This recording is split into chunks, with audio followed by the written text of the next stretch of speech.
Welcome to week 12 of the 90-day challenge to reclaim the authentic you.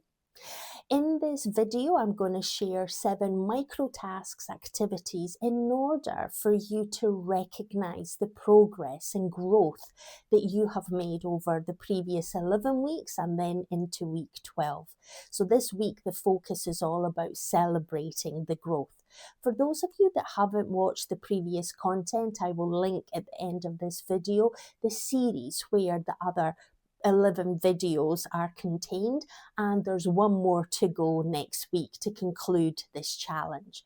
The whole objective of this challenge is to unpeel all the layers, all the expectation and the pressure, and to reconnect with who we truly are at our core, and that is spiritual beings choosing to have this human experience where love, compassion, and kindness are our core essence. That is who we are at our core.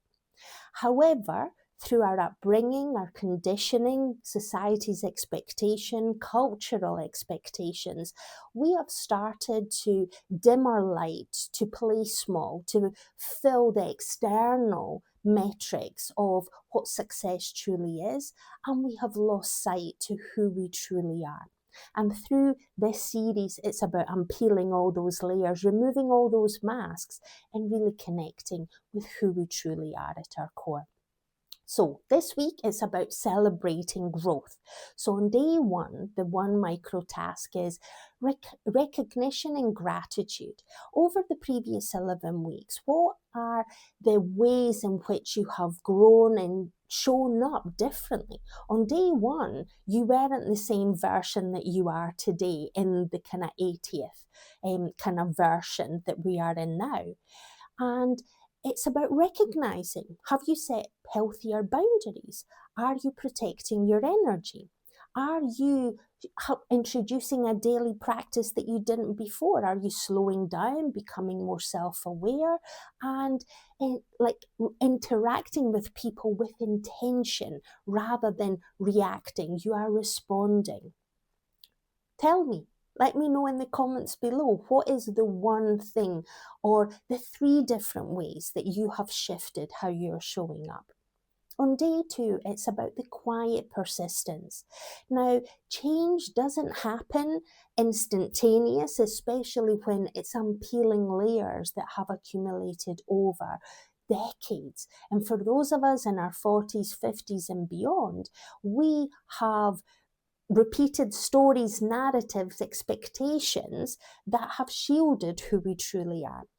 So what is the one thing that you've actually done over the past week or maybe the previous 11 weeks that felt uncomfortable, that felt unfamiliar, but you promised yourself you were going to do it, and this is about building that self-trust, building that self-respect, and you showed up.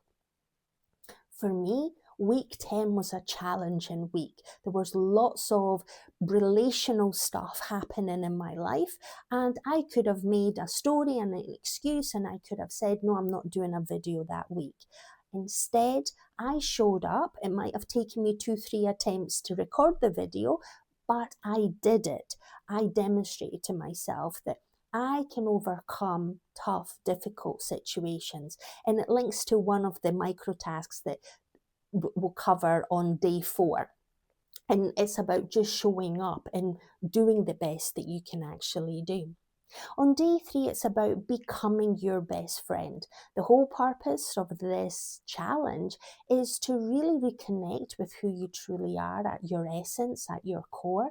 And that is to become your best friend, your champion, your encourager and cheerleader through life. Because waiting for other people externally to support you and cheer you on when they are already caught up in their own day-to-day life activities, you're going to be waiting a long time, or you're going to be disappointed time and time again. So it's about you becoming your best friend. Now, you can choose to write a love note, you can choose to write a post-it note or a journal entry, or simply give yourself a self-hug and sort of say, I love you. I deeply care about you. You have shown up day after day throughout my entire life. You've done the best that you could do. And now we get to work collaboratively together and become best friends to show up and show the respect and love that we rightly deserve. Day 4 is about doing things perfectly imperfect. So this links to the quiet persistence from day 2. Some days things are going to go out of kilter. It's not going to be as planned. And it's how do we choose to show up?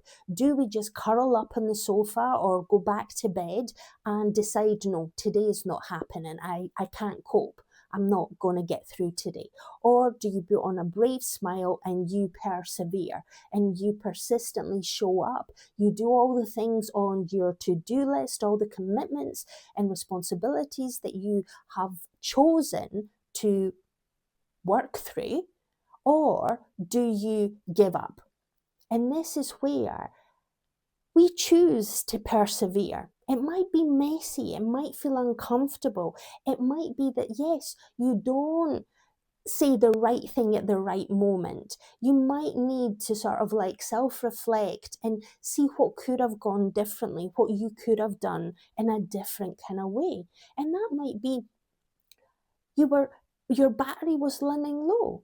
It's time to slow down. Make sure how can you meet all your needs and ensure that you've got the energy to be present, to be intentional with your interactions rather than just responding, just reacting rather than responding.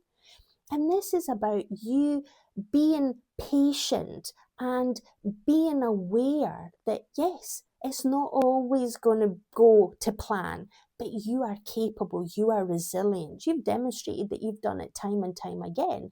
And you get to pat yourself on the back for showing up and taking that imperfect action. Because getting things done is more important than getting them done perfectly, as if that is really an actual option for most of us. Day 5, it's about honouring your dedication. For those of you that have watched the previous 11 weeks and done some of the micro tasks, you chose to take action. You chose to dedicate time to do things differently, to not just continue being in the hamster wheel doing what you had already previously doing. You chose to embrace and prioritize yourself. So, what is the one thing that you've noticed in yourself? What is the one quality in yourself that you want to celebrate and feel proud of? Is it the fact that you took radical responsibility of owning, you meeting your own needs, of showing up for yourself, of creating that evidence and proof of the self-trust that you can rely on yourself and not look for the distraction or the external validation? Because it's only you that can actually show up for you. Everyone else can cheer you on and support you along the way, but it's you that needs to feel good about yourself when you're taking the action and achieving whatever you're seeking to achieve. Day 6, it's about the alignment and the celebration. Pause. Notice what has shifted, what has changed. That it's the consistent incremental action that you're taking. The change is not necessarily noticed on day 1 unless it was a decision and it was like, I'm going to do something and you did it. The reality is when you step back and you reflect and you see, oh, a week ago I wouldn't have set that healthy boundary, or 2 weeks ago I wouldn't have committed to support and collaborate with someone. So those little things that you're noticing, and it's about ensuring that your mind, your heart, and your body and soul are all in alignment. And it's about celebrating those victories, not waiting to achieve the big goal. It's about recognizing that you are taking consistent, persistent action. You're showing up even when it's messy, even when it's imperfect, because you're choosing you.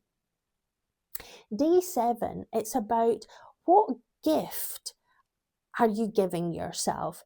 And this is If you've done this challenge and you have participated in it, you are giving yourself the biggest gift of you prioritizing you choosing that you are worthy and deserving of being kind, compassionate, and loving to yourself, protecting your energy, ensuring that your needs are being met, whether it is the movement, the eating, the hydrating, the intellectual stimulation, rather than numbing and hiding and playing small.